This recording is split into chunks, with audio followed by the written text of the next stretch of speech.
Assalamualaikum warahmatullahi wabarakatuh. Bismillahirrahmanirrahim. Rabbi shrah li sadri wa yassir li amri wahlul 'uqdatam min lisani yafqahu qawli. Allahumma shalli wa sallim wa barik ala sayyidina Maulana Muhammadin wa ala alihi wa sahbihi asmin nama ba'du. Dados termasuk dosane jenengan sedanten niku senengane cerita Nabi Adam. Nabi Adam mbok critakno dosane, mulane do kualat. Wong nyeritakno bapake kok nyeritakno napa? Dosane. Mulane kata kiai kualat, wong bapake kok diler-ler napa? Dosane. Mulane nak cerita Nabi Adam niki kedah sempurna. Terus niki kula cicil juz tunggal napa wa 'allama Adamal napa? Asma. Pertama kali hubungannya Nabi Adam kalian Allah Subhanahu wa taala ini hubungan mengajarkan nama sesuatu. Jadi sampean jangan pakai teori modern bahwa apa artinya sebuah nama. Nama itu penting sekali. Sekali penamaan itu salah, berarti Anda menstatuskan secara apa? Salah, dan itu berakibat fatal. Jadi semua kesalahan manusia, mulai periode syirik, mensekutukan Allah itu karena kesalahan menyebut apa? Nama. Ini penting kalau aturan. Jadi misalnya orang Arab itu ada batu tertentu yang dipahat disebut manat. Manat itu dari kosakata manan, pemberi. Yang satu disebut uzza, sesuatu yang aziz, yang agung, sehingga akhirnya diperagungkan. Coba kalau misalnya manat dan lata itu ketemu orang Lasem, terus ditanyakan ini batu apa ini, dari Purwodadi apa dari Mojokerto, yang mahat siapa, ini irungnya tidak pas, ini matanya kok agak picek. Andekan distatuskan seperti itu, kira-kira disembah apa enggak? Enggak. Iki pas pembuatan ini pate protol terus digenti gitu. Sehingga setiap kemusyrikan itu semua para nabi ngendikan inhiya illa asmaun sammaitumuha antum wa abaukum ma anzalallahu biha min sultan. Sebagian ayat ma anzalallahu biha min sultan. Bahwa kesalahan-kesalahan yang kamu timbulkan itu karena kamu kesalahan bikin nama. Makanya status itu penting. Nanti sampean tahu pentingnya yang saya katakan ini. Nanti setelah sampean mati, nanti mesti nyari saya karena kenangan ngaji ini. Mas Atabik itu mas saya, beliau seorang dokter, tapi saya tidak akan bilang dia dokter karena nanti anak cucunya inginnya jadi dosen. Tapi kalau saya menstatuskan dia turunan Mbah Sambu, babe wong alim, wah anak putune arah alim isin. Dia di status no pegawai negeri dosen, wah anak putune golek duit pikirannya kan. Karena status itu mengilhami, apa status itu? Karena itu yang dikenalkan. Makanya ini penting. Fir'aun ketika dianggap sebagai Tuhan itu karena dia berhasil menamakan dirinya orang yang nggak pernah sakit, dan dia penguasa. Penguasa itu artinya apa? Dia memimpin sekian orang. Akhirnya dianggap Tuhan. Tapi ketika debat terbuka sama Nabi Musa, pertama mohon standar mawon gimike. Pertama kata Fir'aun, wama Rabbul Alamin, lalu Tuhan kamu itu siapa? Kata Musa, yang menuhani langit dan bumi. Fir'aun masih bisa berargumentasi, setahu saya di bumi Tuhan hanya saya. Soal kemungkinan Tuhan Anda di langit, terus Fir'aun nyuruh Haman, ya Haman ibnili sorhal la'ali abluhul asbab as-samawati fa'attali'a ila ilahi Musa. Tapi kalau itu dibuktikan, nanti Musa pasti kalah, karena kalau Fir'aun naik ke langit pasti gak melihat Tuhan. Wong yang Nabi saja gak ngelihat, apalagi Fir'aun, pasti dia bilang gak ada. Tapi apa yang bisa mengalahkan Fir'aun adalah argumentasi status. Kata Musa, Rabbukum wa Rabbu abaikumul awalin, yang nuhani nenek moyang kamu. Artinya kalau Fir'aun Tuhan itu berarti Tuhan balita, karena mbah-mbahnya dulu tanpa Tuhan, karena Tuhannya lahir terlambat. Akhirnya Fir'aun saat itu juga para pengikut Fir'aun langsung menjadi mukmin meskipun menyembunyikan imannya. Karena kalau Fir'aun Tuhan berarti mbah-mbahnya tidak punya Tuhan, karena Tuhannya baru dilahirkan kemudian. Artinya gini, andaikan Fir'aun distatuskan al-maulud, orang yang dilahirkan, maka tidak akan ada orang yang menuhankan Fir'aun. Atau Fir'aun dibahasakan wujida ba'da alam yakun, dia ada setelah dulu-dulunya tidak ada. Apapun hebatnya Donald Trump, apapun hebatnya Cleopatra, apa Fir'aun, semuanya itu wujidu ba'da alam yakunu, mereka ada dari tidak ada. Yang seperti ini pasti tidak Tuhan. Makanya Allah mengenalkan manusia itu sederhana supaya tidak pernah jadi Tuhan. Hal ata alal insani khinum minad dahri lam yakun syai'am mazkura. Manusia itu siapa? Ya manusia itu makhluk yang ada dari tidak ada. Dengan status itu nggak mungkin kamu tuhankan. Ini penting saya utarakan. Jadi buah gerakan Allah itu pasti dimulai salah penamaan. Makanya saya kemarin ketika Mbah Mun intaqala ila rafiqil a'la, ketika beliau wafat, saya bilang ke anak-anak Anwar, statuskan Mbah Mun sebagai orang alim, alama, al-faqih, muridnya Sayyid Alawi, muridnya Mbah Zubair. Sekali Anda menstatuskan beliau orang besar, tepaan santri singgung mau luhur kepingin ditiru besar tok. Nah niru besar tok terus ono santri mau itu tok ngerasa gede repot. Sama, makanya saya nggak pernah. Sebenarnya saya tahu Mas Atabik ini Mas saya itu dosen, saya tahu, tapi saya tidak pernah ngomong dosen. Ngono anak-anak era menjadi wong alim, menjadi dosen malah langsung berarti wong alim, malah celoko mana. Jadi karena salah status itu nanti panjang, akibatnya itu panjang.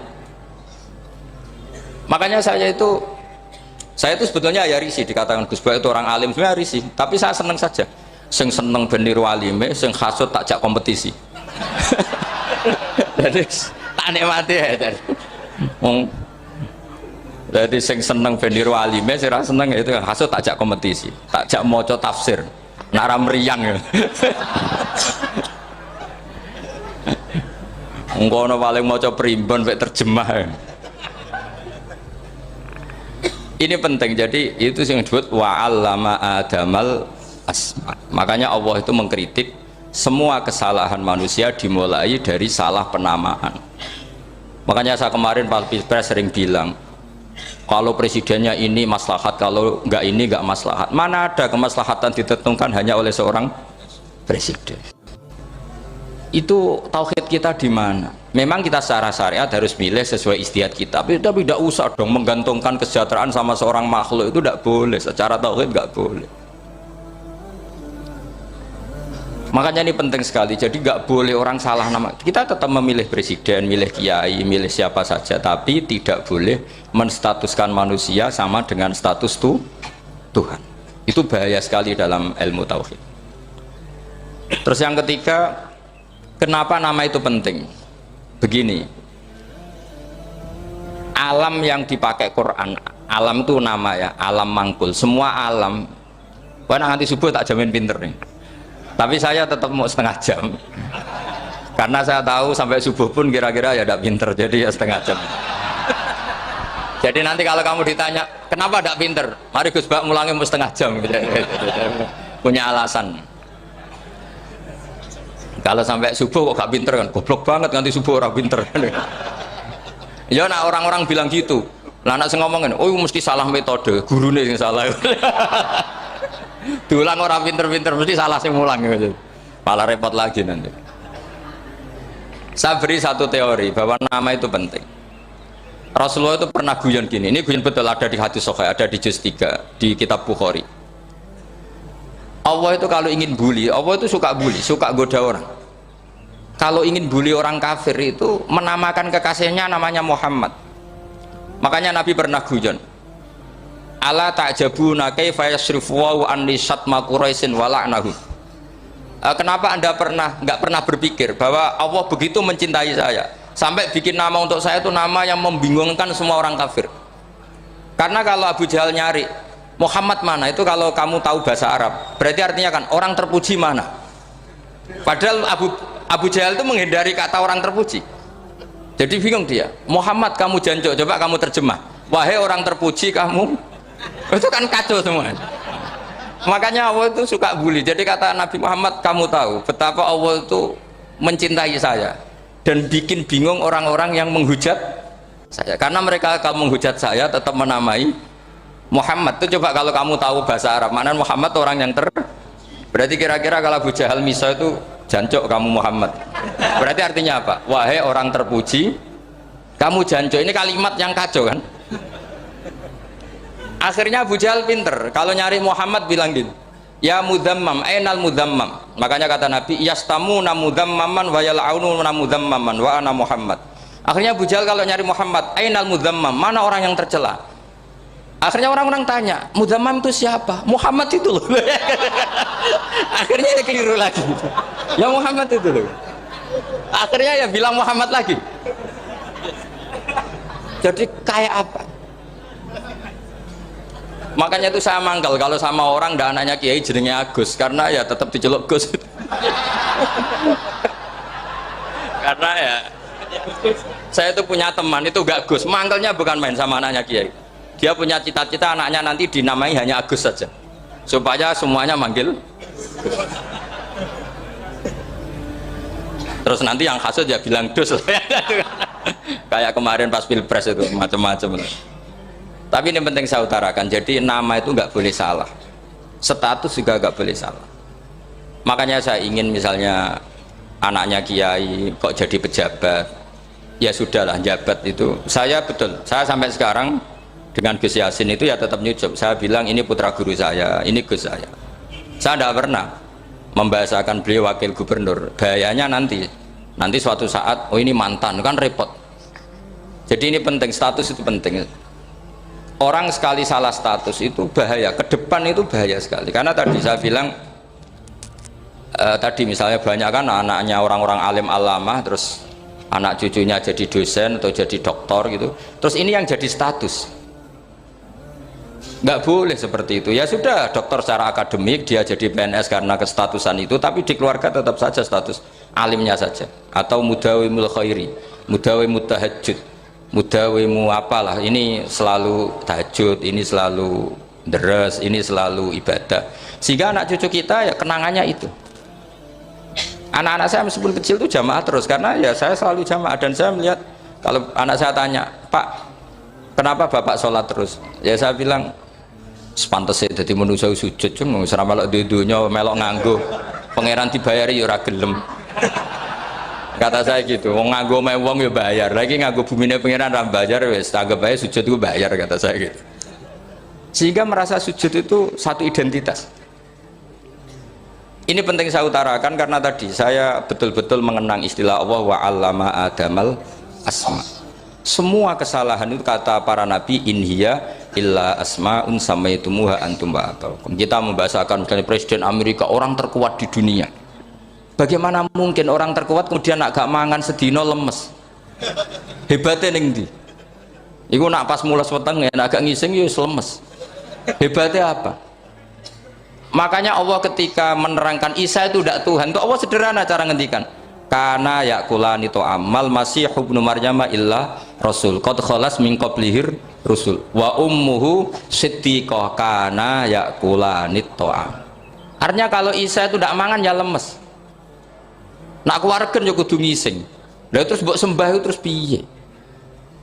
Jadi gak kebayang seorang Tuhan kemudian kalau gak makan tuh lemes.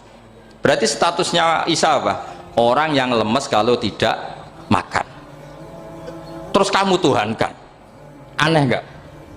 Aneh. Jadi andaikan manusia dengan status yang diterapkan Allah, yang distatuskan Allah, itu pasti tidak ada yang salah. Karena yakulanit. Kalau terus nomale. Mohon santai mawon. Kalau ki ikhlas orang arah gelo santai mawon. Wong umpama ora sida ngaji ora gelo apa meneh trimo mik rusak. Santai. Nah, karena saya itu insya Allah tidak akan pernah salah nama. Saya punya cerita ya tentang nama itu. Ketika seseorang baik sama tetangga, itu kalau sampean seorang mukmin yang mukhlis, mukmin yang ikhlas, pasti ya karena diperintah Allah. Saya ngajar seperti ini karena diperintah Allah. Baik sama pernah sepuh karena saya turunan Mbah Sambu, ya karena menghormati Mbah Sambu. Itu bagus. Sehingga dulu itu ada ulama, saya berkali-kali cerita, ada ulama punya tetangga itu berdua anak muda. Ya Ahmad, silahkan ke rumah saya. Datang. Setelah datang ke rumah pemuda tadi, kata pemuda tadi, ya Ahmad silahkan kembali, saya tidak butuh kamu. Kembali Imam Ahmad dan santai saja. Setelah kembali sekian menit dipanggil lagi, ya Ahmad, saya jadi butuh kamu, datang ke rumah saya. Datang lagi. Setelah datang, saya tidak butuh kamu, silakan pulang. Pulang sampai 3 kali. Itu Imam Ahmad senangnya bukan main, kelihatan ceria, senang. Lama-lama mudah ditanya, ya Ahmad, kenapa Anda tidak tersinggung? Bukankah itu menyakitkan? Enggak, kata saya. Tapi saya akan menyebalkan. Enggak, kata saya. Kata Imam Ahmad, kenapa aja? Saya ini diperintah sama Allah, kan apik mbek tangga. Dadi nek mbok udang ya teko. Mbok kon mulai ya mulai. Alhamdulillah iso nglakoni perintahe Allah. Dadi aku ora ono hubungane mbek kowe. Sehingga orang itu gak bisa didikte oleh di sekelilingnya karena ya hubungannya langsung sama Allah Subhanahu wa Ta'ala. Jadi dulu tuh orang jadi wali itu segampang itu. Kalau kamu kan enggak, hukum tentang tetangga itu kamu kayak orang kapitalis, kayak orang komunis, pakai teori sosial. Nak diapik yo apik, dieleki yo elek. Itu kan pikiran PKI itu. Artinya satu perilaku sosial didikte oleh makhluk itu perilaku orang mukmin atau orang ke PKI. Itu orang PKI. Kalau orang mukmin ya mangkana yu'minu billahi wal yaumil akhir fal yukrim jarahu. Kita baik sama tetangga karena diperintah Allah, sehingga kecewa tidak kecewa ya santai saja. Imam Ahmad katanya, kenapa engkau tetap ceria? Aku ora urusan mbek kowe, urusanku mbek pangeran. Pangeran. Saya ulang lagi ya, terus tentang napa wa 'allama adamal asma. Jadi andaikan seorang manusia melakukan kebaikan karena dia makmur, amarahu wa. Kita diperintahkan Allah baik sama tetangga. Ya biasanya tetap seperti itu. Kita diperintahkan Allah baik sama, sehingga ketika ngalami kayak yang dialami Imam Ahmad, kita santai saja. Ketika kita datang bi amrillah, ketika kembali ya bi amrillah, sehingga ya sudah kita dapat pahala. Tapi kalau kamu kedikte secara sosial, maka kamu akan menjadi orang murahan, yaitu seorang ulama didikte oleh anak muda yang kampungan. Justru kita kalah kan, kita kampungan sekali karena kita ulama senengnya kalau disenengkan orang, mangkelnya kalau dimangkelkan orang. Artinya apa? Kamu didikte makhluk. Itu kerennya di mana coba? Kerennya di mana? Nggak ada sama sekali. Apalagi yang dikte trimo canom sing goblok sing desa. Kamu seorang ulama besar. Tapi kalau kamu hubungannya dengan Allah, dia muji kamu, alhamdulillah dipuji. Dia memaki kamu, alhamdulillah dapat pahala lewat jalur sabar. Kan santai saja. Sehingga saya berkali-kali bilang, setan itu untungnya tidak pernah ngaji saya. Kalau ngaji dia pasti ngerusak metode, rubah metode. Tapi saya tadi berdoa supaya ngaji ini gak didengar setan. Setan itu ya goblok betul. Setan itu kan suka ya kalau anaknya kiai, cucu kiai dibikin konflik. Dia ngiranya dengan konflik pondok itu tidak solid. Ternyata enggak. Misalnya masa tabik konflik sama keluarga Bani Lasem, terus ada yang minggat ke Papua kemana-mana. Namanya turunan kiai di mana-mana bikin pondok, bikin masjid. Yang dulu masjid hanya ada di Lasem, barokahnya tukaran ada di mana-mana. Lah itu namanya setan, itu salah perhitungan apa? Makanya gobloknya dia itu udah ngaji saya. Kalau ngaji tak kasih tahu, itu bahaya itu. Bikin kiai konflik itu bahaya. Iya betul. Islam ada di Indonesia itu ya barokahnya konfliknya sahabat. Sayyidina Ali dan Sayyidina Muawiyah itu konflik. Banyak sahabat netral yang ingin menghindari itu mau ke Cina. Di Selat Malaka sebagian terdampar, terus ada yang ke Aceh, ada yang ke Sumatera. Namanya Syekh Baros, itu muridnya Sayyidina Ali. Makanya awal Islam di Indonesia dimulai Syekh Yusuf Baros itu. Kalau Timur Tengah nggak ada tukaran, itu tidak ada, Islam menyebar kemana-mana. Nah setan ngiranya kalau sahabat tukaran itu nanti kacau. Ternyata enggak, malah Islam menyebar kemana-mana, barokahnya tukaran. Dulu Solo karena konflik ya banyak ulama yang ke Lasem kemana-mana gara-gara Solo gak kondusif. Akhirnya kayaknya keduman basambu, keduman macem-macem. Sedangkan mawon kiai tukaran terus bukan apa-apa. Yang penting ora bacok-bacokan, rasanan-santetan wis. Terus pokoknya rasan-rasanan ringan, dan sudah itu bagus. Memang Allah bikin seperti itu. Enggak apa-apa. Kata Allah wala yazaluna mukhtalifina illa man rahima rabbuk. Kata Allah walidzalika khalaqahum. Ikhtilaf itu barokahnya Masya Allah. Kalau saya setuju pendapatnya Mas Atabik, saya jadi dosen. Nanti yang ngaji tafsir siapa? Tapi kalau dia setuju saya, dia jadi ahli tafsir, yang jadi PNS siapa? Ya sudah, barokahnya khilaf. Dia jadi PNS ya dapat gaji, tapi gaji itu bisa dihitung. Kalau naik harus tambah prestasi. Kalau saya kiai min haitsu la yahtasib, pasti cepat kaya saya. Karena rezekinya kiai itu tanpa batas. Makanya haji saya itu plus. Saya itu tidak kaya, tapi haji saya haji reguler. Karena rezekinya kiai itu min khaisu la yahtasib. Makanya saya pernah disoal sama teman-teman dosen di UI, Bapak kok berani pulang ke Rembang? Kiai itu kan rezekinya agak jelas. Kata saya justru gak jelas itu bagus. Kalau sampean kan konsisten segitu nilainya, kalau saya enggak, kata saya. Jadi tak nikmati saja. Karena saya hamba Allah, bukan hamba negara. Kalau hamba Allah ya gaji Allah, kalau hamba negara ya negara itu negara sama Allah kayak mana? Allah ya sudah pinter berarti sudah. Jadi jangan pernah kita ini salah nama. Kalau salah nama itu bisa panjang. Makanya ada wali itu kalau dongo itu rontok kriminal, tapi malah pangeran seneng. Sampai dalam riwayat itu innahu yudhikuni al yauma salah samarat, wali itu bisa menertawakan saya 3 kali. Itu kata Allah. Itu kalau dongo itu agak kriminal, tapi mesti mustajab. Tapi kalau kamu niru sudah tidak mustajab karena ini KW, copy paste. Itu kalau dia datang ke Raudhah itu bilang gini wali tadi, ya Allah, saya ingin jadi orang baik.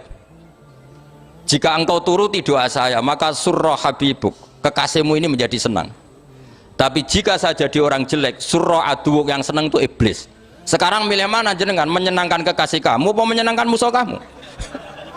Itu cuma riwayat. Terus kata Allah bilang ke Nabi Muhammad, karena wali kan ada alam roh, wis kandhani wis mustajab, coba lain itu kayak gue.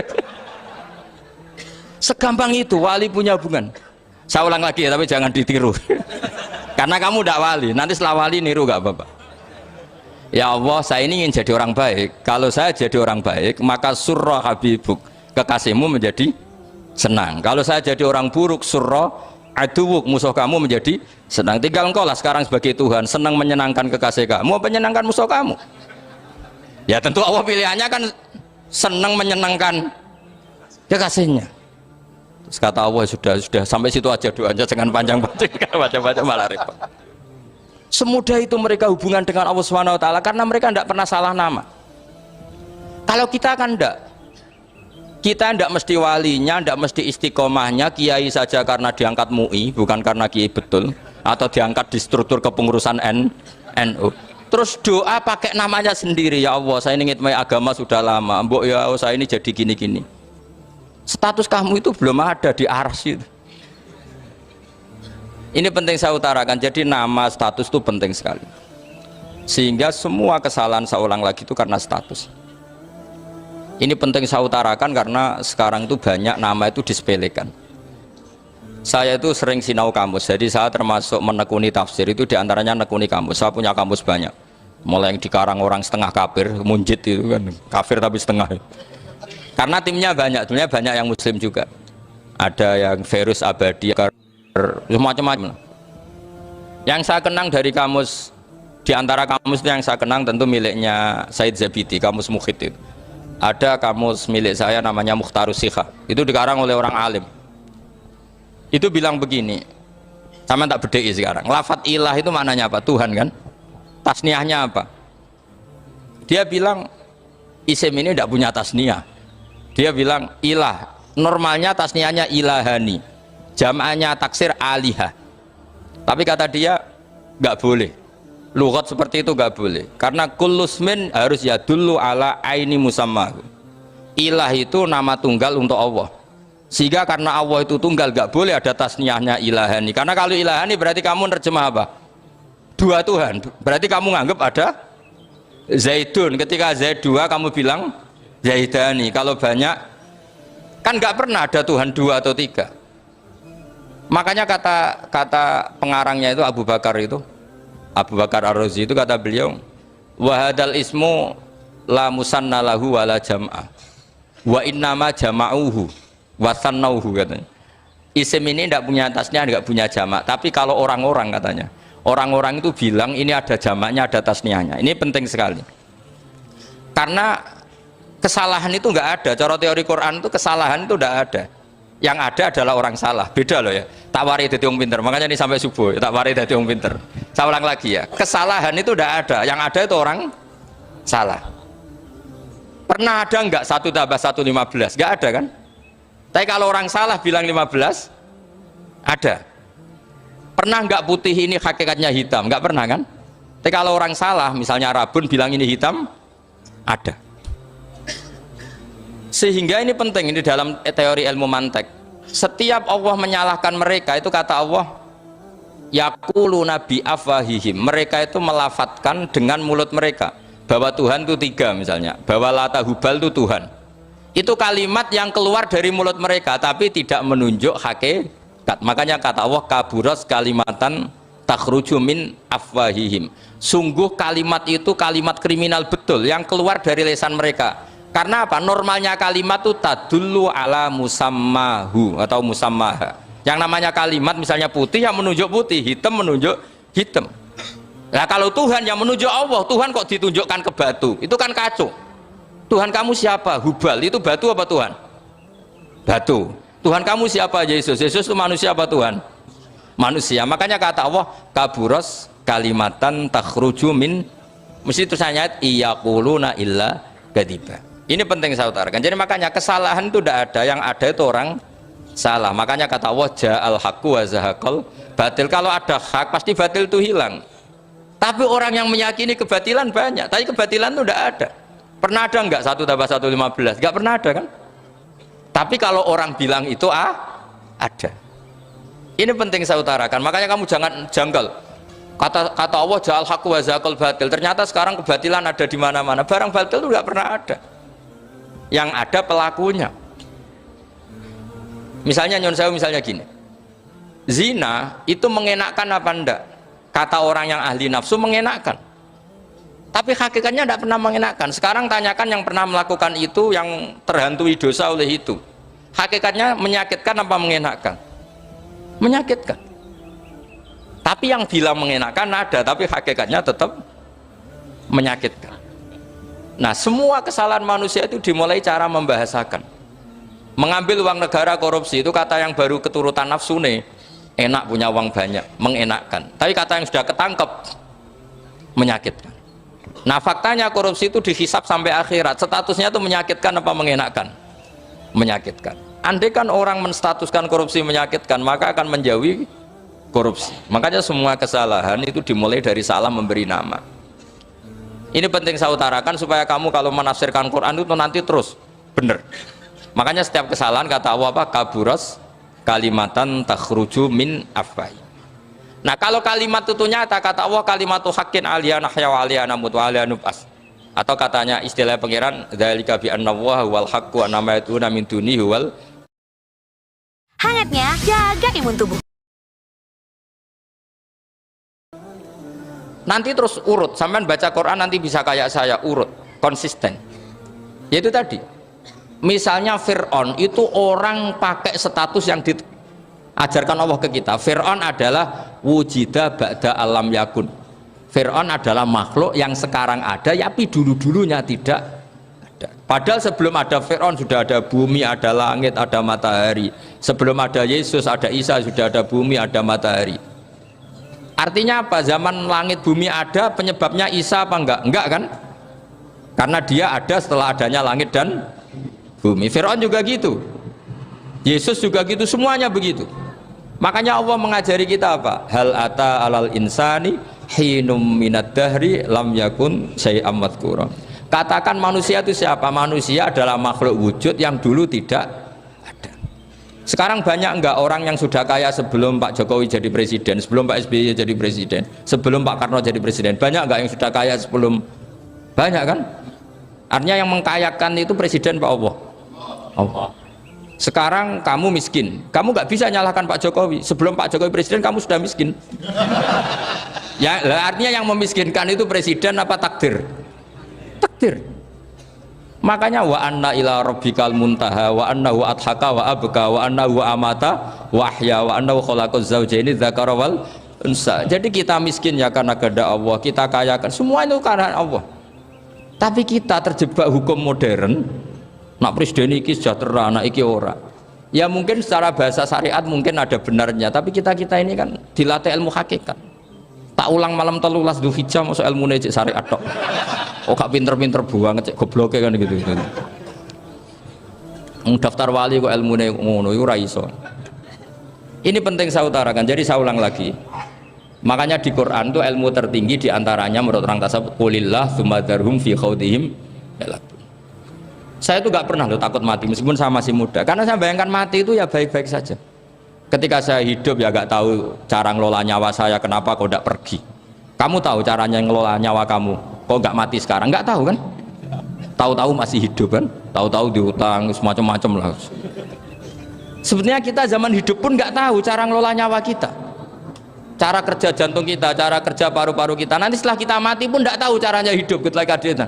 Tapi anehnya kita, mosok manusia sudah dilemah iso hidup lagi. Memangnya kita sekarang bisa hidup karena kita tahu-tahu ya hidup. Ditakdir anak yang melarat, paese elek, orang lain ditakdir anak Kiai Gus Mulyo. Kita kan tidak pernah bisa milih bapak ya ora iso. Ngerti-ngerti anak Karmen, anak Karlan itu sudah nggak tahu. Artinya gini ya, sudah ya Allah, ketika saya hidup ya tidak tahu kenapa saya hidup, pasti engkau yang menghidupkan. Ketika saya mati juga nggak tahu kenapa saya mati, pasti engkau yang menghidupkan dan mematikan. Maka saya akan baik-baik saja di akhirat, karena ketika di dunia Tuhannya yang engkau, ketika di akhirat Tuhannya, dan sifat engkau tidak akan rubah, tetap arhamur rahimin. Makanya dulu wali-wali itu kalau mau mati ya santai aja. Said Umar bin Abdul Aziz itu ulama-ulama dulu kalau mau meninggal itu, kalau keluarganya nangis marah besar.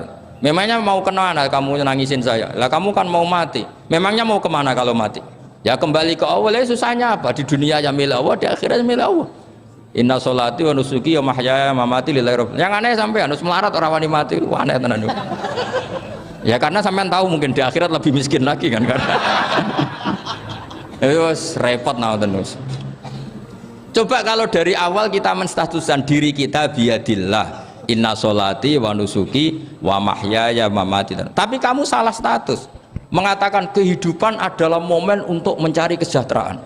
Kehidupan adalah momen untuk cari karir. Kamu mensifati kehidupan secara salah. Jika kamu terjebak nyari karir, nyari kaya. Coba kalau kamu pakai mazhabnya Sufi, kehidupan adalah pemberian dari Allah untuk kembali kepada Allah. Kematian ya seperti itu. Akhirnya ya santai saja. Inna sholati wa nusuki wa mahyaya wa mamati lillahi rabbil alamin. Istri juga gitu. Saya itu tidak sombong. Saya itu mulai nikah sampai sekarang itu hampir gak pernah tukaran sama istri. Sama istri saya itu sering bilang gini, Gus, kali-kali kalau saya ngamuk itu diwales, dilawan, supaya saya punya musuh katanya. Betul ya? Ya saya bilang gini, Allah itu maha baik sama saya. Ketika harmonis, ganjaran saya ya lewat harmonis itu, sehingga saya ngasih uang menyenangkan Anda. Ketika Anda marah, ganjaran saya lewat sabar. Ya sudah, itu semuanya baik. Kalau kamu marah, saya tidak dapat pahala. Makanya kalau kamu marah tak dengerin, ini cara Allah membuat pahala tanpa bayar, kata saya. Justru kalau pas rukun itu untuk dapat pahala harus nyervis, jajak nukokno kelambi mahal katanya.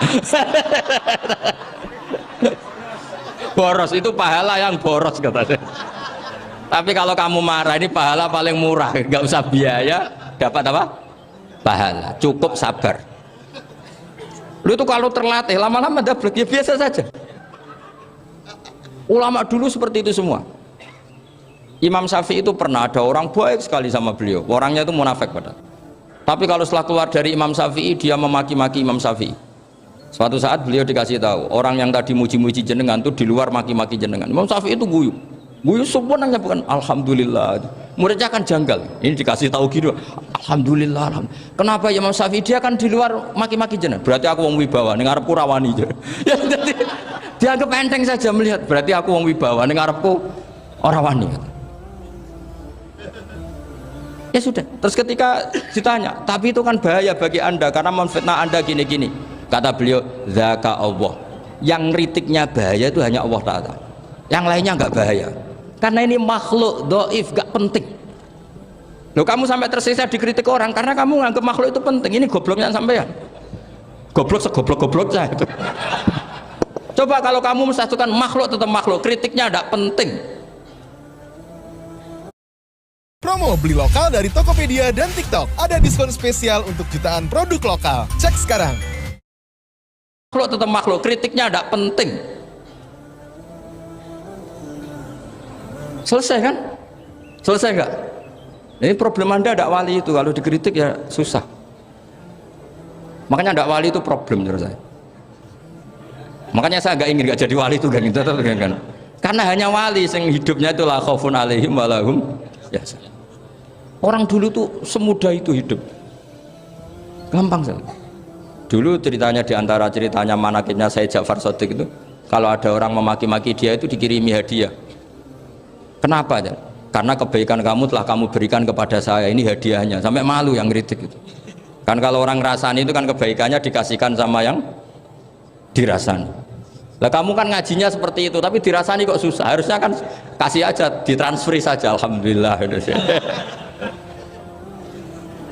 Ya karena kita salah menamain tadi. Sing rasani pembenci, pembenci itu bahaya. Sehingga kamu mereaksi secara serius. Coba kalau kamu pakai hukumnya Allah dan Rasul, pembenci itu pemberi kebaikan. Istri marah adalah pemberi kebaikan. Ada yang berani mulai mempraktekannya? Latih begitu terus, insya Allah nanti hidup kamu barokah. Itu disebut wa'allama adamal asma. Dan itu yang diajarkan Rasulullah. Rasulullah itu kalau ngajarkan hidup itu gampang sekali. Allahumma ja'alil hayata ziyadatan li fi kulli khairin wal mauta rohatan li min kulli syarrin. Jadi kalau kita hidup anggap saja peluang untuk nambah kebaikan. Kalau kita mati anggap saja akhir dari semua potensi kejahatan kita. Anda sekarang mungkin tidak zina tapi potensi zina. Anda sekarang tidak korupsi, potensi korupsi. Anda sekarang tidak selingkuh, tetap potensi selingkuh. Nah, Anda saja kalau mati berarti akhir dari segala potensi itu. Alhamdulillah. Makanya saya tuh nggak pernah takut mati. Karena saya misalnya setiap saat mati ya saya nanti akan bilang, ya Allah, ini sudah mau mati berarti mau akhir dari segala potensi keburukan saya. Alhamdulillah. Makanya itu ulama-ulama dulu kalau ada preman mati, saya guys, tonggone ragil muni saya. Walau preman kurang ajar, saya guys. Tonggone tetap ragil muni saya. Padahal kiai ini muni, saya yang pun mati, pun buatan sakit macam-macam nih pasti. Karena dia dengan mati berarti rohatan mengguli syarrin, keburukannya tidak terulang lah. Lah keburukan nggak terulang lagi itu saya apa buruk? Saya. Makanya kiainya minta saya gih niki, tonggone cek menengai. Saya gih menengai. Makanya suatu saat kalau ada gitu kamu harus bilang apa? Saya pun buatan jahat malih pun mati. Jadi kayak apa coba? Coba sekali-kali statuskan kalau al-hayat adalah ziyadatan lana fi kulli khairin, al-maut adalah rohatan lana min kulli syarrin. Sehingga kita hidup ya happy, mati juga happy, gak masalah. Terus kayak misalnya mendingin, tapi anak bojoku piye? Memang selama hidup anak bojomu bahagia. Ketoknya ya tambah musibah ya cok. Malah sombong lagi kamu, seakan-akan kamu Tuhan yang bisa mensejahterakan manusia. Wong isih urip kok bojomu wis ndonga muga-muga nang mati malah. Karena gak jelas. Ini penting, ini saya utarakan. Jadi ini saya cicil juz 1 wa 'allama adamal asma. Makanya kata Rasulullah, ala ta'jabuna kaifa yusrifu wa annisat ma quraisin wa dhamma. Ini penting, nama itu penting. Karena sekali nama ini salah, coba misalnya orang sepakat darani Fir'aun itu wujida ba'da alam yakun. Fir'aun itu ada yang dulu-dulunya tidak ada. Hal ata alal insani hinum minad dahri lam yakun syai'am madhkur. Coba kalau kamu melihat sekarang kamu hidup itu apa? Untuk sujud. Sujud itu murah, gampang. Untuk mengenal Allah, Allah itu gampang kita kenal karena Allah itu adzaru minadz dzahir. Adzaru dzahir itu Allah, zat yang begitu jelas. Lah mati itu mau apa? Ya menuju Allah. Hidup menyaksikan Allah, mati menyaksikan Allah, itu nyaman. Yang menjadi tidak nyaman karena kamu salah bikin status. Hidup untuk menggapai cita-cita, untuk sukses. Wong komo yo muni ngono, lonte yo muni ngono, copet yo muni ngono. Rumangsamu sing men bahagia iku kuwi tok. Rumangsamu sing men duwe akeh kuwi tok. Coba copet kamu tanya, kenapa kamu nyopet? Ingin punya uang banyak. Terus kiai tak kok sering dakwah kena opo? Repot tuh. Nak jawabe ngono maksudnya. Tapi nak jawabe dakwah nyebarno Islam, aku ora dibayar apa-apa. Waras berarti, napa? Ini penting saya utarakan, makanya saya itu mau ngajar itu diantaranya itu. Al ismu ya dulu ala musamma. Maka itu hebatnya Quran. Quran itu ketika menjamakkan kata ilah itu diulang. Qul law kana ma'ahu alihatun kama yaqulun, kata Allah. Karena lafadz ilah itu nggak boleh dijamakkan, itu jamak kriminal ya. Loh kok tidak kriminal gimana coba? Kalau Zaidun itu satu, boleh nggak kamu mengatakan ja'a Zaidani? Nggak boleh kan? Kalau Zaidun satu, boleh nggak kamu mengatakan ja'a Zaiduna? Nggak boleh kan? Sama ilah itu satu apa dua? satu. Boleh enggak kamu katakan ilahani, dua Tuhan? Enggak boleh. Makanya Allah kalau mengatakan alihah itu qul law kana ma'ahu alihah, andekan. Lau itu andekan. Itu aja masih ditututi kama yaqulun, sebagaimana mereka katakan. Karena lafadz ilah itu enggak pernah punya jama' alihah. Makanya Allah ngendikan qul law kana ma'ahu alihah, masih ditambahi kama yaqulun, tapi itu kata mereka, kira-kira gitu. Maka kenangan saya sama Batu Rehan, saya ini masih pernah cucu sama Batu Rehan karena saya mbah saya kandung namanya Fatimah, itu abahnya itu orang sini, Fakhriyas itu, ibunya itu orang Kudus, makanya saya ini ya turunan Kudus, turunan Tasem. Itu kalau Batu Rehan, kalau hari kematian Yesus itu kan ditulis hari wafatnya Yesus. Batu Rehan kan tentu meyakini Yesus itu Isa itu tidak mati tapi makanya di kalender Kudus sampai lihat itu kan matinya Sibah Isa, kan ada dalam kurung Sibah Isa, jadi yang mati itu Sibah Isa. Karena kalau yang mati Isa kan menyalahi Quran, wa ma qataluhu wa ma salabuhu walakin subbihalah, maka ditulis kematian Sibah Isa. Hanya Almanak Kudus, yang lainnya enggak karena sudah ikut bahasa nasional. Saya pernah agak bantah dulu, saya masih muda, ditulis gini saja, kematian Yesus dalam kurung katanya. Jadi ono karena saya ini teori Quran itu kalau ada bahasa salah itu diulang. Qul law kana ma'ahu alihatun kama yaqul. Karena nggak benar, jama' alihah itu nggak benar. Bagaimana mungkin sesuatu yang satu dijamakkan? Coba kamu bisa mengatakan zaituna karena zaitnya banyak. Kamu punya tamu rojulun, kalau orang banyak rijalun. Kamu melihat satu masjid, masjidun, kalau masjid banyak masajid. Masalahnya Tuhan itu tidak pernah banyak, mau satu. Makanya itu hebatnya kamus-kamus yang dikarang orang alim. Bahas tasniahnya ilahun itu lam yujad katanya, tapi wajaduhu wasamauhu. Tasniah ini nggak ada secara hakikat, tapi mereka ada yang menjamakkan, yaitu mereka-mereka yang salah. Makanya tadi dalam ilmu mantek, kesalahan itu tidak pernah ada, yang ada adalah orang yang salah. Paham? Jadi kesalahan itu tidak pernah ada, yang ada adalah orang yang satu tambah satu pasti dua, nggak mungkin empat nggak ada, lima nggak ada, tapi orang jawab salah banyak. Nah, itu namanya ilmu ya. Makanya yang namanya ismu itu mesti ya dulu ala musamma. Andai kan orang mengatakan Lata Uzza ini batu yang dipahat oleh si A, dulu pesennya di Muntilan, batunya dari Mojokerto, dulu pas bikin tangannya protol terus disemen, dilakban. Bisa nggak jadi Tuhan kalau dengan status seperti itu? Fir'aun misalnya, dulu nggak ada, lahir ngompolan, tahu retoreten, ciliknya malah tahu tipes, terus tua-tua jadi pangeran, aneh nggak tuh? Pangeran aneh nggak tuh? Jadi semua, makanya setiap kemusyrikan itu kata Allah, in hiya illa asmaun samaitumuha antum wa abaukum ma anzalallahu biha min sultan. Coba era Rasulullah itu semua orang kafir Mekah itu kafir. Nabi belum wafat, itu sudah ada 114.000 mukmin semua. Jadi Nabi menangi mayoritas orang menjadi mukmin dari mayoritas kafir, yaitu disebut wara'aitan nasa yadkhuluna fi dinillahi afwaj. Andai kan Nabi Muhammad pakai syariatnya Nabi Nuh, bisa enggak mengislamkan orang sebanyak itu? Enggak bisa kan? Maka ini penting mengenali nasah mansur. Jadi periode cara wong Jawa maksud no tuntas, Robila Tadar itu pasot tuntas itu menghabisi itu habis di periode Nabi siapa? No, syariat itu sudah enggak dipakai lagi. Yang dipakai apa? Faman tabi'ani fa innahu minni wa man asani fa innaka ghafurur rahim. Lah Nabi Muhammad ini nabi yang kena khitab anit tabi' millata Ibrahim hanifah. Jadi masternya Nabi Muhammad itu mentornya Nabi Ibrahim. Sehingga syariatnya ya faman tabi'ani fa innahu minni wa man asani fa innaka ghafurur rahim. Tidak syariat Rabbil tadzar alal ardi minal kafirina daya. Jelas ya. Jadi mengenali nasa mansu itu penting sekali, karena kalau ndak Anda halakta wa ahlakta, kamu merusak diri kamu sendiri juga merusak orang lain, karena menfatwakan hukum yang sebetulnya sudah berstatus mansukh hanya berdasar itu kan syariatnya nabi-nabi dulu. Syariat yang apa? Syariat yang nggak pernah terhapus hanya satu, usuluddin, yaitu tauhid, itu sama. Tapi kalau syariat itu beda-beda, atau furu'iyah itu beda-beda. Itu tadi saya beri contoh era nabi dulu, kalau ada pakaian najis dipotong, dibuang. Era Nabi Muhammad dicuci. Orang kafir dihabisi oleh langit. Era Nabi Muhammad nggak boleh, bahkan didoakan Allahumma hdi qaumi fa innahum la ya'lamun.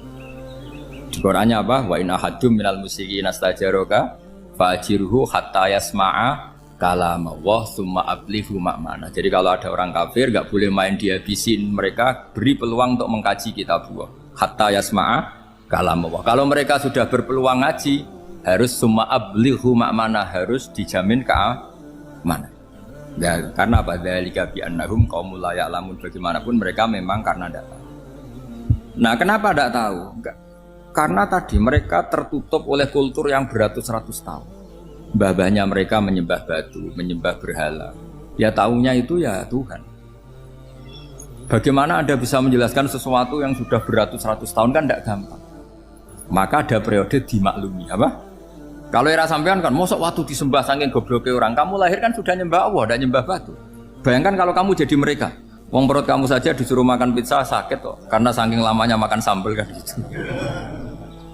Kamu bilang perempuan Indonesia saja cantik kok, saking lamanya jadi orang Indonesia. Padahal orang Indonesia tanyakan orang Eropa, cantiknya di mana? Kamu lahir di Afrika, bilang orang Afrika itu cantik, tanyakan orang Eropa, cantiknya di mana? Hitam gitu kok. Jadi orang itu pasti terkooptasi oleh sekelilingnya. Orang Afrika akan bilang wanita Afrika itu cantik. Coba tanyakan orang Eropa, cantik apa enggak? Blas. Orang Eropa yang kulitnya gitu kata orang Eropa indah, kata sampean. Koyok anaknya kebo katanya kuda jadi. Jadi orang itu akan terkooptasi oleh sekelilingnya. Bayangkan kalau semua orang nyembah berhala terus kamu tidak, alasan kamu apa? Kan menentang mayoritas. Dan itu berat. Maka dimaklumi oleh Allah. Dzalika bi annahum qaumul la ya'lamun fi manah panyeruar.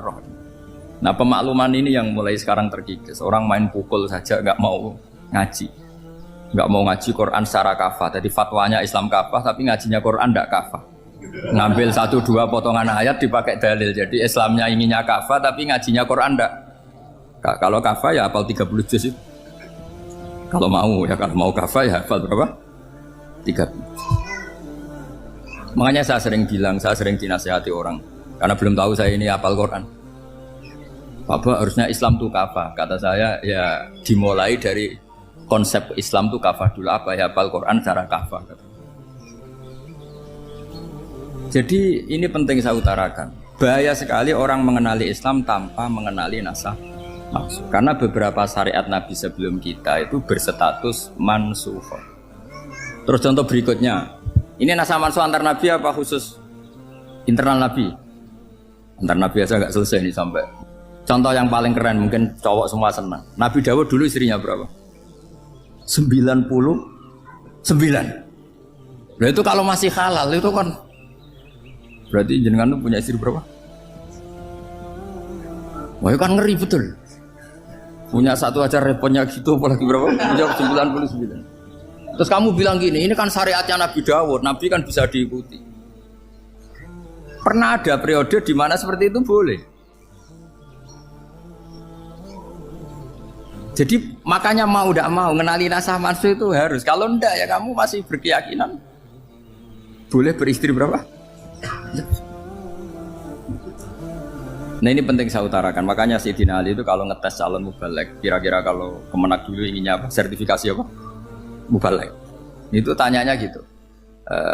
Ta'rifun an-nassa wal mansukh, kamu apa tahu nasab mansukh? La. Jawabnya Sayyidina Ali, halak tahu ahlak tahu. Kamu orang yang rusak. Karena tadi takutnya ada syariat yang sudah mansukh dipakai. Itu tadi misalnya kita ini tidak umatnya Nabi Nuh, tapi pakai syariat Rabbila tadar alal ardi minal kafirina. Terus ketiga begini, misteri manusia itu. Dan ini kita tidak pernah tahu sampai kiamat, tapi ini ilmu harus kita diskusikan. Misalnya saya ini namanya Bahauddin. Saya sekarang hidup sampai 2019 sekarang. Kan hanya Allah yang tahu berapa turunan saya sampai kiamat dan statusnya kayak apa. Donald Trump juga gitu. Donald Trump itu sekarang kafir, tapi kita tidak pernah tahu nanti turunan keberapa ada yang Muslim. Nah turunan yang calon Muslim ini diletakkan di mana kita tidak tahu. Yang jelas kalau kamu bunuh itu katut itu. Artinya gini, logika membiarkan orang kafir itu ya ada logikanya. Nah, logika membunuh karena mereka mau membunuh kita ya ada logika fikihnya, karena kalau kita ada membunuh dibunuh. Makanya semuanya hukum ini terus bergantung al-hukmu yaduru ma'ilatihi wujudan wad. Di sini terus dipertemukan. Makanya semua nabi itu kalau yang namanya membunuh pasti pas perang saja, karena ini kondisi yang memang pilihannya hanya dua, kalau nggak dibunuh ya membunuh. Ada duel lah itu. Maka ini butuh kajian fikih dan orang nggak boleh subjektif dalam hal ini. Saya ulang lagi, tidak boleh subjektif karena tadi orang yang kamu katakan sekarang misalnya Zaid, kamu itu bodoh sekali. Kenapa bodoh? Nggak hafal Quran, nggak pernah kuliah, nggak pernah ngaji. Ternyata Zaid ini bersemayam calon anak yang alim alama hafal Quran, namanya Umar, tapi masih jadi sperma. Suatu saat Zaid itu punya anak alim alama, kan banyak orang tidak bisa baca Quran punya anak hafid, banyak nggak di Indonesia? Banyak nggak petani yang punya anak dekan? Petani punya anak dekan, yang dekan punya anak naik kelas saja susahnya bukan main. Dekan. Petani punya anak dekan, yang dekan punya anak naik kelas saja susahnya bukan main. Banyak kan? Nah ketika dibalik nanti ada dekan punya anak goblok, yang petani punya anak dekan, pinter mana? Kita tidak pernah tahu. Makanya ini kan ya sudah, kalau nggak pernah tahu ya bilang saja wallahu alam, kan selesai. Daripada keminter keliru kan ada wallahu alam. Makanya cerita favorit guru saya Kiai Haji Maimun Zubair itu punya apa namanya Kiai Zubair. Itu cerita favoritnya itu ada santri namanya Soleh. Soleh itu alim alam. Orang Madura itu cara berpikir kan kalau kiai saja alim seperti itu, apalagi bapaknya. Pas bapaknya main ke pondok, santrinya ada ribuan. Bapaknya main ke pondok itu, sholat itu ya gak bener, gak sesuai sunnah Rasul lah kira-kira gitu. Sudah sholat itu gak bener, apa-apa gak bener. Masih ditakwil sama santri Madura, karena orang Madura itu kultus. Mungkin khilaf itu satu khusus, pokoknya perlakuan khusus. Suatu saat saking bodohnya orang itu, kenceng tuh pinggir musola. Wah ini nggak bisa ditakwil lagi, akhirnya nggak bisa ditakwil tuh nggak. Wah ini sudah nggak bener ini, nggak bener. Singkat cerita santri tadi nggak kuat matur ke kiainya, Pak Yai, jenengan sealim itu kok bapaknya segoblok itu. Kenapa? Ya, dia kencing pinggir musola. Oh bapak saya tuh pinter sekali. Kok bisa?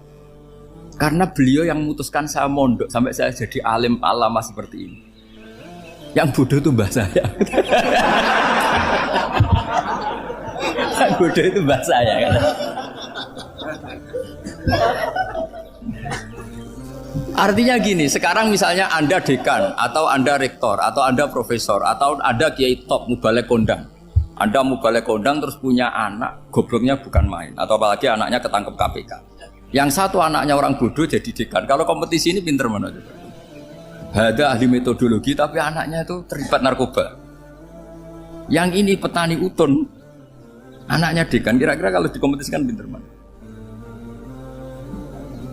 Anaknya pinter petani tadi gitu. Yang ketika petani kamu vonis bodoh gitu. Tapi siapa tahu kalau ini menyimpan calon. Paham ya? Kita tidak pernah tahu. Makanya Quran selalu ngajari dalam ilmu sosial itu wa in adri la'allahu fitnatul lakum wa mata'un ila. Dalam ilmu sosial itu kita harus jawab tidak tahu. Karena mudah. Makanya saya tadi pagi ngaji di direktorat, saya bilang, saya pernah diprotes orang, Gus kamu udah jelas 01 atau 02. Ya saya jawab, manusia itu makhluk yang paling gak jelas. Sekarang soleh, suatu saat bisa saja gak soleh. Yang sedang gak soleh, suatu saat soleh. Sesuatu yang mungkin rubah kok kamu fanatik itu gimana? Nalarnya itu gimana? Coba kita tahu dulu, Wahsy itu pembunuh Hamzah, akhirnya mati mukmin ya enggak? Padahal orang yang sangat dibenci Rasulullah karena membunuh Sayyid siapa? Hamzah. Sa'labah yang tukang itikaf di masjid, akhirnya su'ul. Kita enggak pernah. Nah kalau enggak pernah tahu ya enggak usah terlalu fanatik biasa. Kayak jenengan seneng saya itu ya saya enggak tahu sampai kapan ya. Saya seneng sampai kapan ya. Kayak suami istri. Pas nikah harmonis bulan madu sampai kapan bertanya. Yang jelas paling awet itu pasangan jelek itu pasti nggak awet. Makanya jadi guyonan. Pasangan itu jangan baik-baik gak awet. Kalau jelek itu ternyata maksudnya cantik sama ganteng. Itu suatu saat pasti jadi jelek. Yang jelek sama jelek pasti jelek terus. Makanya jadi guyonan. Kalau pasangan jelek itu awet katanya. Tapi kalau pasangan baik, ternyata baik wajahnya itu pasti gak awet. Suatu saat pasti jelek, tapi yang jelek awet. Karena mulai dulu ya jelek sampai itu awet jeleknya maksudnya bukan. Ya jelas ya, jadi saya mohon sekali ini ilmu. Sampai ndak urusan, ini bukan urusan cocok ndak cocok, tapi ilmu. Ilmu harus kita dengar bahwa syariatnya para nabi itu yang sifatnya furu'iyah, tidak usuliyah, tidak tauhid itu potensi rubah. Sehingga mengkaji nasab manusia itu satu keharusan seorang ulama. Makanya setiap ada syariat nabi, hal hadis syariah mu'abbada amla, mansukhah amla. Karena potensi itu tinggi. Kita tahu dulu semua nabi sholat menghadap apa? Baitul Maqdis. Era Rasulullah dipindah ke Ka'bah. Tapi kalau kamu katakan total Baitul Maqdis ya tidak juga. Nabi Ibrahim mulai dulu madhabnya ke Ka'bah. Tapi kalau Nabi Musa ke Baitul Maqdis. Terus kamu bilang ini 01, 02 ya memang syariat jadi sesuatu yang furu'iyah. Nah, kenapa ini furu'iyah? Jawabannya sederhana. Ketika seseorang menghadap Ka'bah itu menghadap batu apa menghadap Allah? Allah. Ketika menghadap Baitul Maqdis hakikatnya menghadap Allah apa menghadap Baitul Maqdis? Allah. Maka menghadap Ka'bah itu sebenarnya masalah furu'iyah. Yang masalah usuliyah adalah inni wajjahtu wajhiya lilladzi fataras samawati wal ardh. Yang permanen adalah menghadap Allah Subhanahu wa taala. Cuma secara prosedur syariatnya secara zahir menghadap Ka'bah. Maka potensi rubah karena ternyata itu furu'iyah, untuk kiblatnya itu furu'iyah.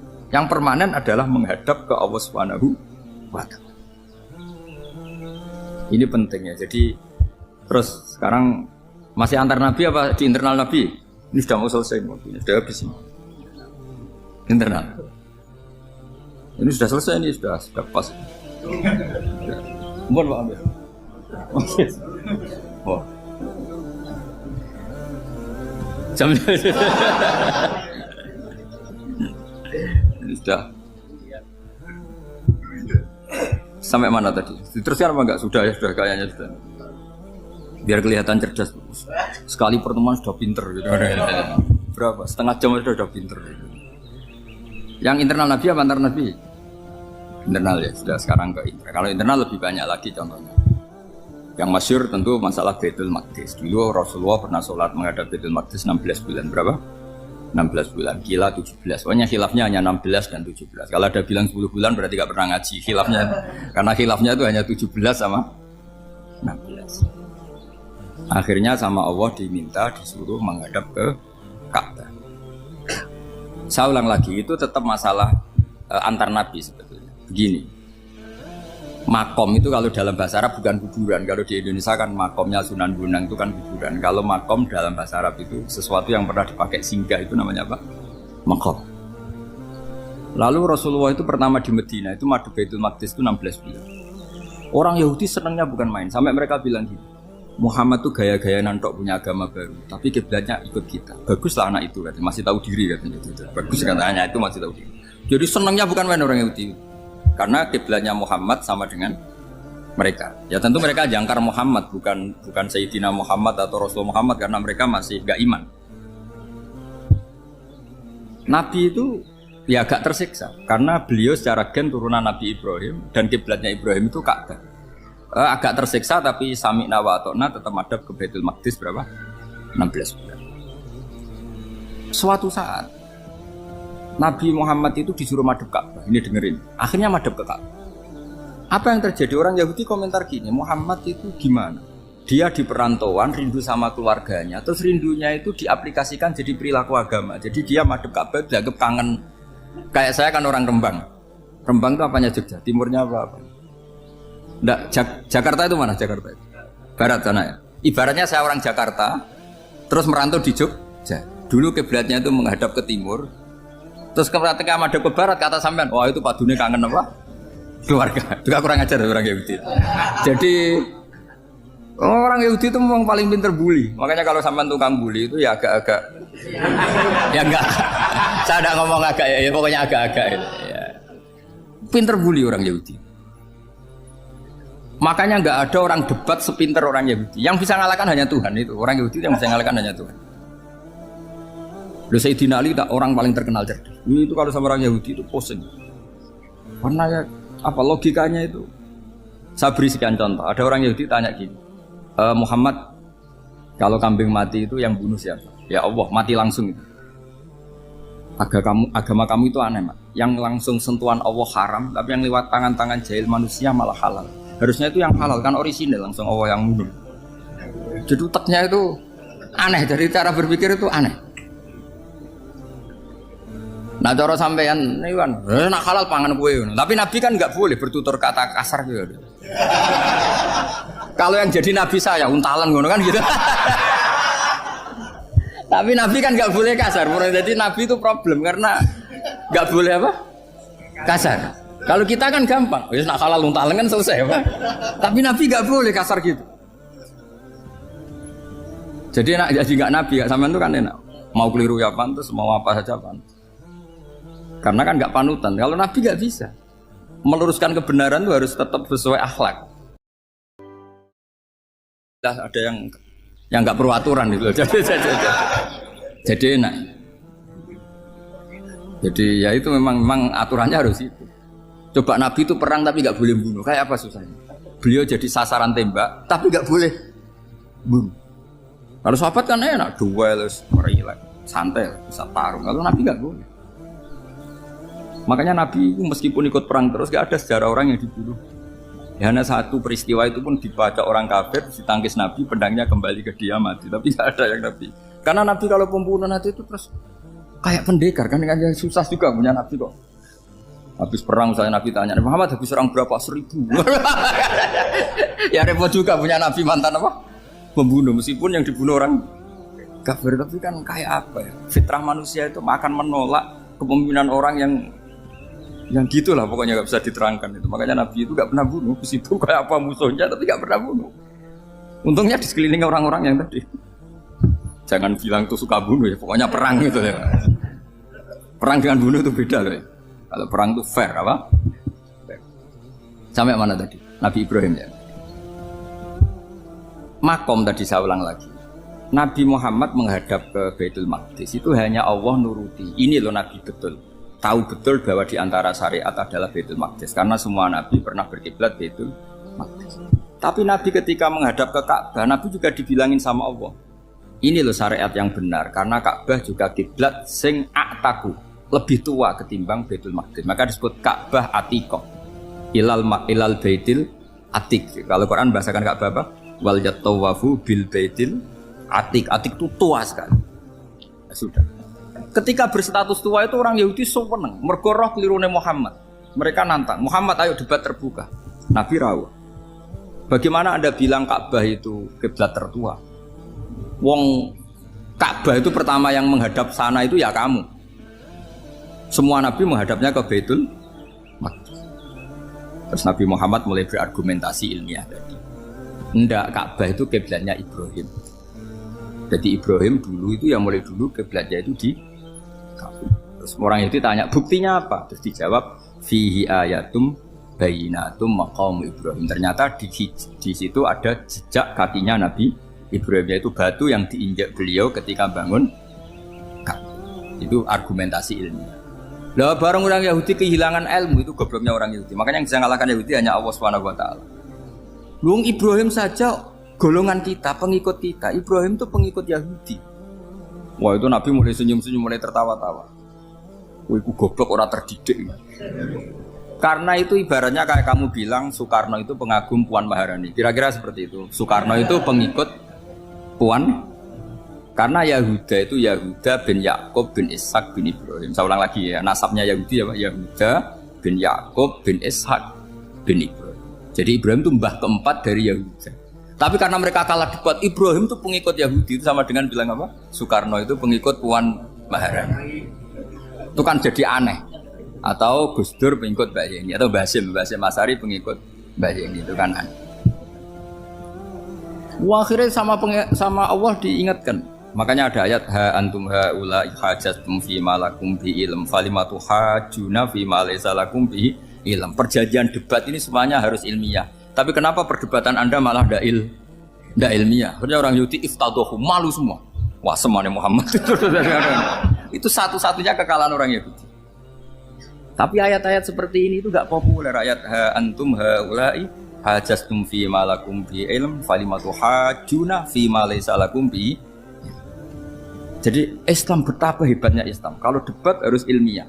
Dan Kanjeng Nabi menantang, ini perjanjian kita debat ini ilmiah. Kenapa sekarang jadi tidak ilmiah? Yaitu kamu mengatakan Ibrahim itu pengikut Yahudi, padahal Ibrahim dengan Yahudi itu dulu Ibrahim. Kan Yesus mat kalah mat, tapi tetap ra Islam, tapi nah, makanya terus Ka'bah dibuktikan ketuaannya lewat apa? Fihi ayatum bayyinatum maqamu Ibrahim. Itu bukan makam kuburan. Karena makamnya Nabi Ibrahim tetap di Hebron, temudi Palestina. Kira-kira itu Palestina. Jare Israel yo ning Israel, bola menang di. Jare ning Israel yo ning Israel, jare Palestina ning. Saya pernah ziarah ke sana di Hebron. Di makamnya Nabi siapa? Ibrahim. Jadi jelas ya. Jadi nasa mansul itu ketentuan yang dikehendaki Allah Subhanahu wa taala untuk menguji loyalitas manusia, menanggalkan semua akalnya.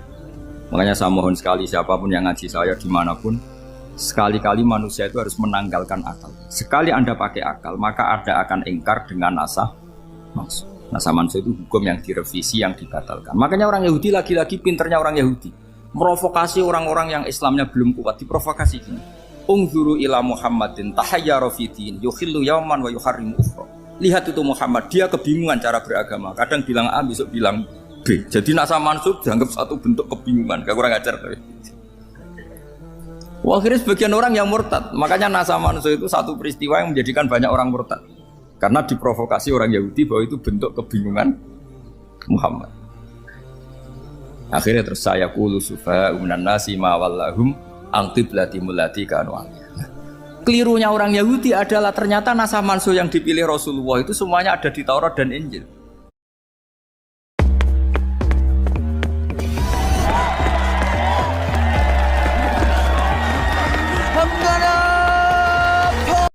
Dipilih Rasulullah itu semuanya ada di Taurat dan Injil. Termasuk di Taurat dan Injil disifati dan Nabi yusolli ilal qiblatin, bahwa Nabi ini akan bersolat dengan dua kiblat. Makanya tetap ditantang. Qul fa'tu bit-taurati fatluha in kuntum shadiqin. Kalau kamu tidak percaya bahwa saya ini orisinil, ayo bareng-bareng mengkaji Taurat. Tapi mereka tidak siap mengkaji Taurat. Karena Taurat semuanya mendukung Rasulullah Muhammad SAW. Fatluha in kuntum shadiqin. Makanya ini penting sekali ngaji. Jadi perdebatan itu macam-macam. Dan itu pinternya orang Yahudi. Ungzuru ila Muhammadin tahayyara fi dini yukhillu yawman wa yuharrimu ukhra. Ini penting sekali. Makanya nasa mansuh itu uji loyalitas. Itu Imam Malik kalau mencontohkan ke Imam Syafi'i. Saya berisikan contoh fikih. Ini saya melanggar waktu. Ini sudah. Saya yang tidak mengesahkan diri saya. Ya misalnya ini ya, ini kertas saya bawa ya, ini kertas saya bawa. Terus ini tak kasih uang misalnya, uang 100.000. Atau kalau contoh Imam Syafi'i dulu dididik Imam Malik begini. Ya Syafi'i, kalau kamu punya dua budak, dua pembantu, kalau dulu kan masih ada budak, dua pembantu lah kira-kira. Seneng mana, yang cerdas sama yang goblok? Seneng yang cerdas. Kalau yang nurut sama yang bantahan, seneng yang nurut. Nah yang nurut itu yang goblok. Makanya tinggal dibalik saja. Kamu tak beda ya, seneng mana punya istri yang cerdas apa yang goblok? Coba jawab. Atau ibu-ibu, mbak-mbak ini, seneng mana punya suami yang cerdas atau yang goblok? Kalau cerdas gak bisa diakali, tapi goblok nurut tapi ya kadang di sini kan dengan sini. Nah, itu kan antar manusia. Masalahnya kita menghadapi Allah Subhanahu wa taala yang semua kita pasti bodoh. Kita menghadapi Allah Subhanahu wa taala yang semuanya kita pasti bodoh. Allah jelas ngendikan wa kanal insanu dzaluman jahula. Manusia itu banyak dolimnya. Dolim itu sifat mubalaghah. Kalau orang dolim sekali dolim, kalau sering zalum, kalau jahil biasa jahil, kalau banget jahili jahul. Bahasa Arab kan gitu memang. Ghafir, pengampun biasa. Kalau ghafur selalu mengampuni. Syakir, makanya sifatnya Allah Ta'ala ikut wazan fa'ul semua. Ghafur, syakur. Atau diikutkan wazan fa'al. Kalau goblok biasa jahil, goblok banget jahal kan gitu. Kafir biasa kafir, kalau kafir banget kafar. Ya, jadi wazan balagha itu bisa fa'al, bisa fa'ul ya. Kafirin, kafar atau kafur. Paham ya? Malah ngaji nahwu. Ya tapi ini memang perangkatnya ya. Ini kan perang mau tidak mau. Makanya misalnya Allah tidak suka kulla kafarin banget kafir ya, Pak. Paham ya? Kulla khawanin banget khianate. Kalau khain khianat biasa, kalau khawan sering khianat. Nah manusia itu kata Allah apa? Zaluman wis banget dolime banget. Itu kalau yang ngarang hikam mencontohkan tuh gini, manusia itu pas bener saja salah, apalagi pas salah. Jadi manusia itu kata Imam yang ngarang hikam itu, man itu kanat mahasinhu masawiyah, fakih falat akunu masawihi masawiyah. Ketika baik saja buruk, apalagi ketika buruk. Coba kalau ada orang dermawan sama teman-temannya, tanyakan istrinya, duit dihambur-hambur, disekno konco ngalono bojo. Mesti gitu. Teman yang sering silaturahim ke teman-temannya, kata temannya baik, senang silaturahim, tanyakan istrinya, oh meninggali wong. Jadi manusia pas baik saja ada buruknya, apalagi pas buruk. Makanya dulu bapak saya ngajarin saya istiqomah ya apik ya, tapi kadang-kadang nak keterusan itu istiqomah ngangkangi orang dia tidak punya kesempatan. Misalnya ada imam masjid ngimami terus sampai tua sampai mau mati, itu istiqomah apa tidak memberi peluang yang lain? Tidak jawab. Jadi itu manusia. Jadi pas baik saja buruk, apalagi pas buruk. Kayak saya gini di sini ngajar baik, tapi saya ada tidak sopannya harus di atas. Padahal banyak orang sepuh, ada Pak On, ada beberapa yang sepuh. Kan terpaksa nggak sopan. Tapi sama yang nyuruh, berarti sama yang dosa. Kemarin-kemarin saya minta di bawah supaya ganjaran saya utuh, ini gara-gara begini ganjaran saya ini agak terkredit apa terdebat itu karena itu. Saya teruskan. Jadi manusia itu punya sisi itu karena manusia itu galum dan apa jahil. Bahkan al insanu galuman. Problemnya ini ngadepi Allah yang selalu pinter, yang kita selalu bohong. Misalnya gini, kamu ditanya Allah. Ini contohnya Imam Malik. Ikla hadi sokhro fa inna tahtaha dhahaban. Coba bongkahan batu itu kamu angkat, di bawahnya ada emas. Lalu budak yang pinter berlogika, oh disuruh buka itu karena ada emas toh. Berlogika. Kalau budak yang goblok enggak, ya disuruh ya diangkat saja. Ada emas apa enggak karena perintah ya diangkat. Yang satu nurut karena perintah, yang satu nurut karena ada emas, ada sesuatu. Logikanya suatu saat Tuhan tuh hanya bilang gini tok, ikla hadis sokhroh, batu itu angkat.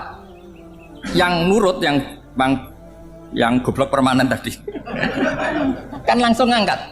Yang pinter, ini ada apa lagi Gusti kok harus diangkat? Ya gak ada apa-apa, nyuruh saja kata Allah gitu. Wah tidak bisa, sesuatu harus ada alasannya. Itu kira-kira mangkel loh Pak? Oh mangkel. Nah logikanya manusia seperti itu. Makanya dua murid pinter, di rakyat pinter, presiden ya susah mesti demo. Goblok ya susah di sini-sini uang. Ini kan nggak ada pilihan. Memang manusia itu nggak ada pilihan. Nah sekarang masalahnya gini di fikih ini, saya kembali lagi ke fikih. Pertanyaannya secara fikih begini. Misalnya iddah. Iddah itu seorang perempuan ditinggal mati suaminya atau ditinggal atau cerai. Itu kan ada namanya apa? Iddah. Iddah itu memastikan apa tujuannya? Memastikan rahim itu steril dari mani atau sperma zaut awal. Supaya nanti kalau dinikah orang lain tidak terjadi ikhtilatul nasab. Oke, berarti iddah kita beri argumentasi secara ilmiah li baro'atir rohmi. Jadi misalnya Zaid menceraikan istrinya Sri dalam keadaan masih bisa haid. Iddahnya 3 kali masa suci. Wal mutallaqatu yatarabbasna bi anfusina salah satu guru. Lalu karena secara teori medis kalau haid berarti bukti tidak hamil. Apalagi kalau haidnya terulang-ulang sampai 3 kali pasti tidak hamil. Jika kalau nanti dinikahi orang lain, pasti kalau ada anak, ya anaknya zaud sani atau zaud kedua. Berarti alasan iddah li baro'atir rohmi. Oke, kita sok pinter, sok bijak. Pertanyaannya adalah, sekarang sudah baru 1 bulan, suaminya di Malaysia, nggak pernah ngumpuli. Dicek di medis juga berbukti tidak hamil. Apakah boleh tanpa iddah?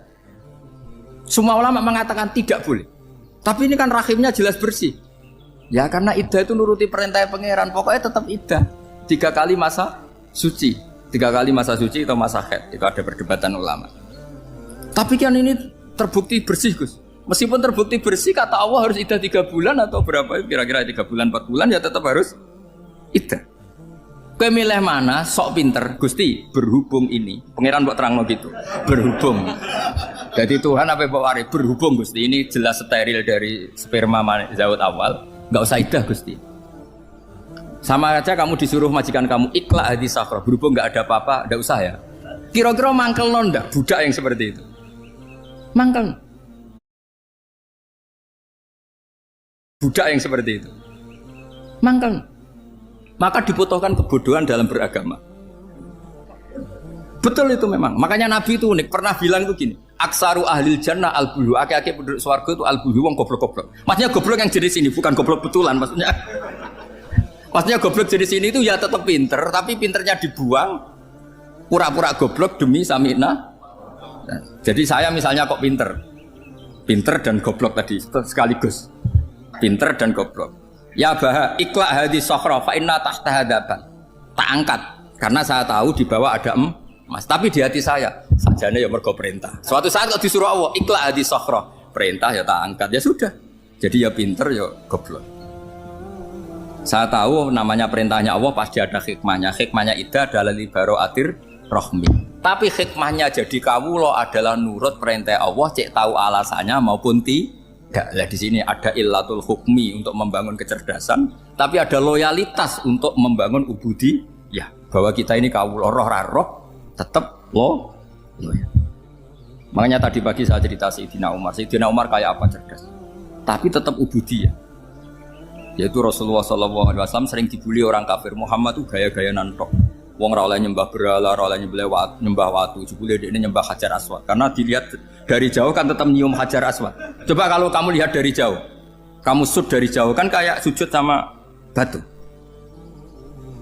Makanya Sayyidina Umar karena orang kafir masih cara berpikir gitu, tiap nyium Hajar Aswad itu komentar gedumel. Alim tu annaka hajarun la tadurru wa la tanfa walau la anni ra'aitu Rasulullah qabbalaka ma qabbal bukan. Aku roh nek watu ya ora mandoroti ra manfaati. Kalau saja saya tidak melihat Nabi nyium kamu, saya tidak sudi nyium kamu.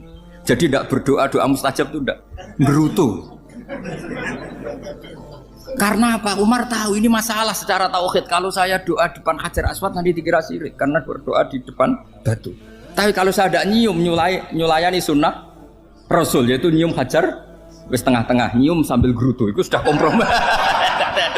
Ya nyium tapi gerutu kayak apa? Makanya ya cerdas tapi ya goblok tadi ya cerdas itu uniknya Rasulullah. Jadi muji orang pintar ya sudah langit. Tapi Nabi pernah dalam satu hadis mengatakan aksaru ahlil jannah al-bulbu. Aki-aki penduduk swarga itu orang bodoh. Artinya orang bodoh itu bukan bodoh betulan kan? Dia meninggalkan akalnya demi loyalitas ubudi. Untuk menutup itu bukti begini, perang Badar itu perang yang nggak mungkin dimenangkan umat Islam karena orang kafir itu 1000 dengan pasukan full dengan peralatan perang full. Rasulullah itu tahun kedua Hijriah itu pasukannya hanya 313. Itu pun pedang itu untuk orang 5 itu hanya ada pedang 1. Jadi kalau mau dibaca orang sih kang milih pedangnya aku. Itu kan nggak kebayang perang dalam keadaan seperti itu. Jadi mesti kalah, orang kok mungkin kalah mesti. Tapi Nabi tetap bilang, saya ini disuruh Allah perang, ya harus berangkat. Yaitu perang Badar. Kata para sahabat, ya Rasulullah ini gak masuk akal. Sudah gak usah perang, ini gak masuk akal. Mau setor nyawa. Sudah gitu dadaan, gak ada persiapan. Lucunya apa? Sahabat itu ketika Nabi tetap berangkat. La akhrujanna walau waqti. Nabi menginginkan saya tetap berangkat meskipun sendi. Setelah Nabi berangkat sekian meter, tuh sahabat ikut semua. Kata Nabi, lah kamu kok ikut? Ya ikut saja. Kata kamu mesti kalah. Ya anggap saja setor nyawa. Demi loyalitas pada jenengan. Itu makanya nggak ada periode sebaik periode sahabat. Tapi yang gerutunya jalan. Karena gerutu ini bawaan ilmiah. Makanya kita loyal sama presiden. Tapi yang nggak cocok ya gerutunya jalan. Tapi bawaan mencintai Indonesia tetap jaga stabilitas. Itu bawaan cinta Indonesia, bukan cinta pejabatnya kadang. Gerutunya jalan, tapi bawaan loyal sama Indonesia tetap mengaku. Bawaan loyal sama Rasulullah tetap ikut perang, bawaan akal karena nggak masuk akal ya gerutu. Dan itu uniknya Quran itu mengapresiasi itu dan dianggap nggak masalah. Saya bacakan ayatnya. Kama akhrajaka rabbuka min baitika bil haqq wa inna fariqam minal mu'minina lakarihun yujadilunaka fil haqqi ba'dama tabayyana ka'annama yusaquna ilal mauti wa hum yanzurun. Peristiwa Badar ada peristiwa kamu itu keluar untuk perang. Sahabat kamu ngikuti, tapi mereka lakarihun, nggak seneng sebetulnya. Karena nggak masuk akal. Ya geremeng tapi ya derek. Yujadilunaka fil haqq. Mereka mendebat kamu dalam kebenaran. Jadi ya Rasulullah wong perang karuan kalah jenengan lakoni alasane nopo? Lah kok melok? Ya saya harus ikut jenengan Nabi. Itu unik. Kalau orang sekarang mana mau, kalau nggak masuk akal nggak mau melakukan.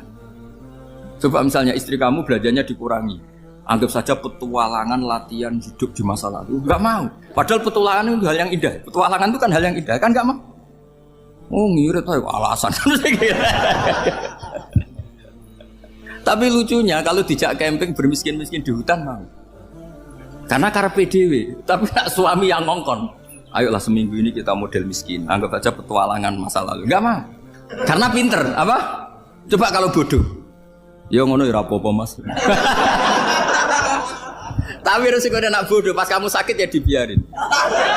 Karena dia melihat sakit kan biasa, namanya manusia. Jadi makanya ini pilihannya susah, hidup itu masih susah makanya ini. Jadi uniknya Quran gitu, Quran itu membolehkan psikologi manusia. Makanya Allah ngendikan kutiba alaikumul qital wa huwa kurhul lakum. Ya saya tahu kamu tidak suka perang. Allah yang ngakui wa huwa kurhul, enggak apa-apa. Tapi ketidaksenangan kita harus dilawan demi mengikuti Allah dan misalnya perempuan Allah juga gitu wa ashiruhunna bil ma'ruf.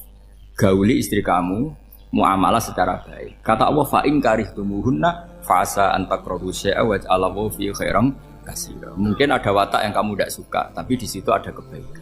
Allah ngaku yang namanya suami mesti ada watak yang enggak suka dari istri.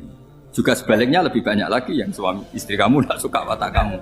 Juga enggak suka hidung kamu, wajah kamu banyak lah enggak disuka. Tapi demi kestabilan negara suami istri ini, mereka loyal, justru itu bagus. Maka jagalah ilmu, juga jagalah loyalitas.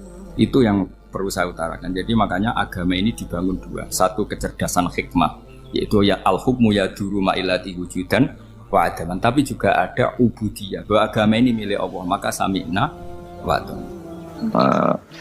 Saya kira demikian dan mohon maaf, monggo berdoa bareng-bareng. Al-Fatihah. Bismillahirrahmanirrahim. Ar-Rahmanir Rahim. Maliki yaumiddin. Shiratal ladzina an'amta 'alaihim ghairil maghdubi 'alaihim waladdallin. Bismillahirrahmanirrahim. Nahmaduka ya wali ya hamid wa shalli wa sallim wa barik ala sayyidina Muhammad wa ala alihi wa barik wasallam asma'in. Wa shalli ala anbiya'ika rusulika asma'in. Allahumma ij'alna ya wa ahla baldatina aminina mutma'innina alladziina la khaufun 'alaihim wa la hum yahzanun.